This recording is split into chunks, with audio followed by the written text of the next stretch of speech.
Well, that headline sums it all. Why Rotich will hit you hard. The budget is being read today.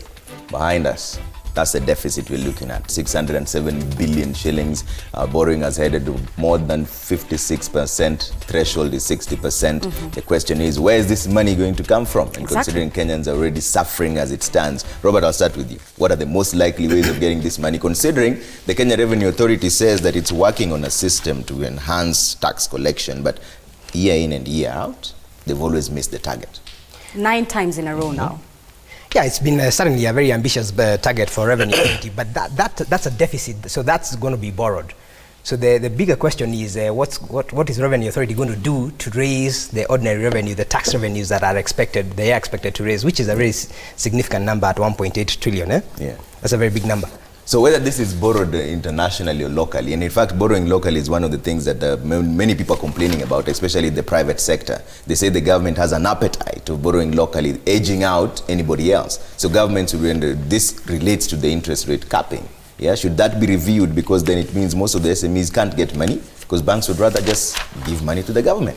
This is it, because you see governments, the government will continue borrowing, but banks would rather give money to government. And this is the problem that we are facing when we say that this economic growth is not trickling down to Wanjiku, because then Wanjiku has no option to, or no capacity to go and borrow from the bank. Yeah. And that means that the normal trade that we would be expecting to drive economic growth is not happening.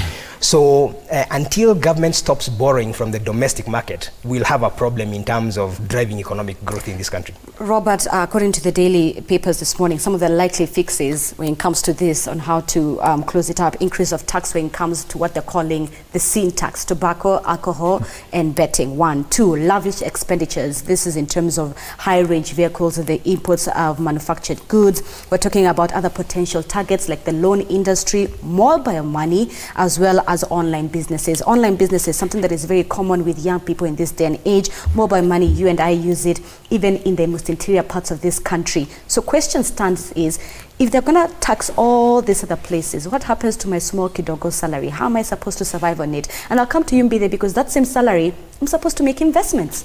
What does that mean for Wanjiku? Well, you see, the thing is, I don't believe that government has the option of increasing taxes for people, because as it is, people are already paying 30% tax. Exactly. So there's no headroom there. And actually, what we are talking about here is, will government raise the VAT rate from 16% to 18%? That's a likelihood, especially if you think about the rate in the region, which is 18%. Uganda and Tanzania. Uganda and Tanzania, exactly. Now, if you talk about the sin taxes that you referred to, again, I don't believe there's headroom, because remember, for example, beer and tobacco, there's always an annual inflationary adjustment. So we expect that this year it will be about 5%. So again, I don't believe government has got an option there in terms of raising revenues there. E-commerce, you talked about e-commerce, and that's a very good one. It's a very nice idea, but how do you implement it? You buy a book on Amazon. So who are we going to be taxing? And you remember, in the Amazon model is that Mbithe is one who's going to be selling this phone on Amazon. But it's not Amazon which is going to be making the sale. So how do we tax that?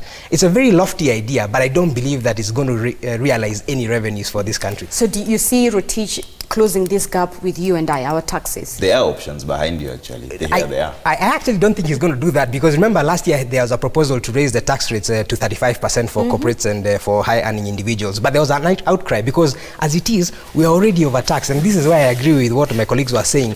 We need to go back to how are we using these meager resources. Yes. All right, so Mbithe, now talk to Kenyans in the sense that whatever salary I make or whatever money I get from my biashara, experts, you and Robert tell us to then invest that money, put it into fixed accounts, do this and that. How are we supposed to do that when we're being taxed highly, when tomorrow I still need to put food on my table, etc.? Where will I get money for investment? That's a very good question. Before I answer you, allow me to give you a rebuff. There's an earlier conversation about Kansas City and the element of White Elephant projects. I just finished my term. I was sitting on that boat. So in as much as we were saying that nothing has happened, we've actually done a bit of work out in Kansas City. Full disclosure. Full It's part of the disclosure. board. We have. I finished. Let me put it this way. I finished my term, and in the 3 years that I was there, we had a plan and we've set up our head office there, and then we have started on the infrastructure development. And one of the recent projects that I left them continuing with was creating a digital data center, and beyond a data center, pulling the media industry into that space. So we took a couple of media practitioners to Seoul, showed them what's happening in terms of equipment and ICT, and how can they partner with the government to be able to purchase these things and enhance that service as an industry. Because it's a project ever since Mwai Kibaki's term. I wouldn't know what was happening during Mwai Kibaki's time. I can only talk about the last 3 years that I was there. Right. For the last 3 years, in all honesty, we've actually put up our infrastructure and we are putting up roads and everything, because you can't ignore the fact that Nairobi is moving out of Kitengela and moving in that direction. So we're going to see a smart city in how many years? I don't know. It took us 100 years to get to where we are in Nairobi. Okay. So let's get back to our original question. Let's get back here. So on investments, I think in one of the dailies then, and just speaking to people in the industry, there could be the element of capital gains tax that's going to come through today in the conversation. That's not very good for the Nairobi Securities Exchange. This is in regards to taxing of assets. Taxing of assets, and as maybe they could focus on either your real estate property, or it could also have a focus on the NSC. Whether you're a buyer or seller. Whether you're a buyer or My seller. goodness, all right. And that coupled with sin tax tells me that if you want to make investments, you'll probably be losing money if you start going into their traditional assets. If you do that, you're not going to make money there.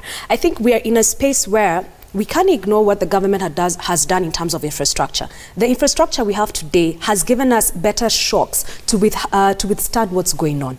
I was having a conversation with a friend of mine, and I said, when I was growing up, I'm probably not the oldest here, it's rather obvious, but I'm not the oldest here. When I was growing up, if anything happened to my parents, they only had maybe 1 or 2 sources to get debt if they had to get an emergency debt. It was the bank. The bank would not give them because they didn't have guarantees, they didn't have assets, and they didn't have things like that, or their friends. And their friends didn't have excess income at that point in time to be able to survive. So it was not as easy as it is now. Today, for instance, if I get to a snag point where I see a biashara, I have maybe Fuliza, I have Tala, we can argue and say whether they're good or bad. But I find that today, the options of going over and above your salary, how many people are on Twitter and have 5-6 hard hustles in a day? So somebody goes to work for 8 hours, then the next 8 hours they go and bake and sell something, and it's all on this e-commerce and ICT. So I think if you're going to start making investments for yourself, what I would say to somebody today, at least in this age bracket, is invest in enhancing your skill set. Because if you keep depending on your own income to be able to drive investments and go to traditional investments, you'll miss it. The next thing that you also don't want to forget, at least maybe if you're older than I am,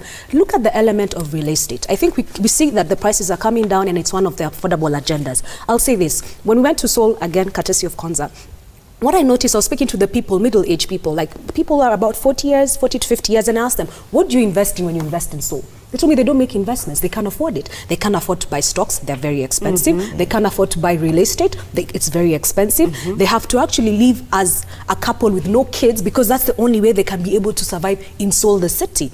Imagine that. What that tells me is if you keep looking at what the government is doing today negatively, and you want to invest for 20 years because we normally look at 10 years, 20 years from now, then you'll miss the mark. And 20 years from now is to ask yourself, in 2030 and in 2040, what will be important and where should I be allocating my money today as opposed to going and drinking it all and consuming all of it? Can I actually have my own personal strategy and begin to invest and look at it that way? Are you telling the 25 to 35-year-olds, the young generation, the ones who hold majority of this country's population and workforce, that they can still invest? Yes, you can still invest. What I'm saying is, today, if you look at the traditional investments, so if we say we are going to go and start investing in EABL, you may miss a point. If you're going to look at the NSC and say Safaricom, which is in the ICT sector, and is actually has the railroads of all the M-Pesa transactions that we are doing, and you look at it in that element, then that is an investment that will be able to give you a return over time. So just diversify your investments and think more, where is the country going as opposed to where is the country coming from? So here are the options that the budget committee was Trevor, can I say about. something about investment?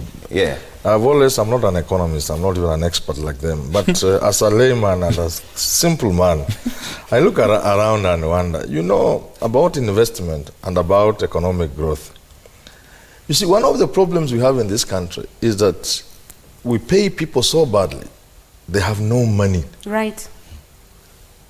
to invest. Or we don't pay them at all. So you can't grow an economy when you have no people in that country who have money they can spend fast to grow the economy, to spend. Your money is so limited. Your expenditure is so narrow. You can't be a good participant in the economy.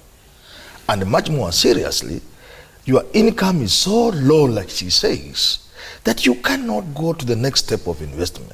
So a country where salaried people cannot invest, that country cannot grow. Living hand to so we mouth. must begin thinking critically about paying people well. Because today, if you go in these malls that have been built, these high-end malls, people are only taking their selfies. They are not shopping. On the converse, you went to Germany, the kind of shopping that's going on in the malls, they get to you and they are closing. They have had enough. Even if you cry, they will not serve you past the closing time. Because they have had enough for the day. Yeah.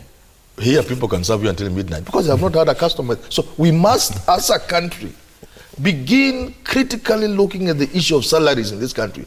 And the government must set the pace, pay people well so they have money to spend, grow the economy, and invest. Okay. Honorable Ndai, so the options for bridging this particular gap are right here. One of them, broadening the tax base, sealing the tax loopholes through REI, which is a revenue enhancement initiative, external financing of 324.3 billion, domestic borrowing of 289.2 billion. Which one of these options would work? But even before you go there, Yeah. you know, talking about that deficit of 607 billion shillings could be misleading because first and foremost, it's assuming that the projected revenue It's collected. will be collected. Yeah. And it has been And missed several including times. the appropriations in aid. And from past experience, So it's based that on the has wrong not been premise. achieved. Yes. So what's going to happen is that again, unless the KRA gives us a clear roadmap how they're going to address the issues they've been able to address in the past, we shall basically be living on hope. Okay. So what is going to happen is that first and foremost, and I can predict this, that revenue target won't be met. Okay. Secondly, the government is going to try and borrow part of this deficit. Okay, not all of it, I'm sure. Okay, but in the final analysis, what's going to suffer is development projects. That's the vicious circle in which we are as a country. Yes, yes. Honorable Pio, let me ask you specifically on this one. Yes. The domestic borrowing. Yeah. Right? Do you see a time in this nation where counties can be self-reliant in the sense that, yes, as much as the government gives them a budget, they can be self-independent? For example, Mombasa can independently bring in revenue from their tourism, Uasin Gishu, their agriculture. So as a country, when we say we need to extend the SGR, before we even go to World Bank and China, the 47 counties can say, listen, as Turkana, we will put in this much. As Mombasa, as Nairobi, etc., to the point where counties can independently finance themselves. We have got two problems with the counties. Firstly, the counties themselves are not sustainable. Okay, they are not viable, if you ask me. Okay, by the sheer fact that they are not big enough to be able to be sustainable. Right. But more importantly, they are grossly inefficient. So they are basically relying on these national revenue disbursements. I've seen no county which has been innovative enough to be able to look for ways of generating revenues internally. Okay, so that again needs to be addressed. And therefore, what I think we need as a country is a conversation that is going to help us develop a new way forward in terms of addressing our economy holistically. Yeah. All right. Okay. We have to take a quick break now. Right? And we are seeing your comments coming on Twitter at Citizen TV Kenya, at Zinzi_K, at Trevor Ombija, even on our SMS line 22422. You can also send in your comments on this conversation we're having today. So let's take a look at them right now. All right, this is on Twitter at Citizen TV Kenya. Jacob, you say, I'm following the conversation about this year's budget. My take and concern is that every budget allocation is full of honey-eating potluck. Nothing good for ordinary Wanjikos. All right. Donald Mati says, yesterday's JK Live Super Senators Mutula Jr. and Sakaja said it all. Corruption has already been factored in this budget. Half of the budget goes to the current expenditure. Wanjiku will be hit hard. We'll play you parts of that interview in just a bit when we come back, actually. All right, one more says, on whether we can afford the 3.08 budget, the question is, can we finance it entirely without straining, and do we have the capacity to optimally absorb it? Absorption capacity, that's a very good point. We'll bring that up when we come back for the discussion. Sam Oindi, this is an astronomical budget. However, all is achievable, possible so long as we have financial discipline, shrewd tax collection. All right? All right. astronomical budgets. That is it. 3.08 trillion. Keep your comments and tweets coming through. We want to take another quick commercial break. We'll be right back with our experts right here. You're watching Daybreak.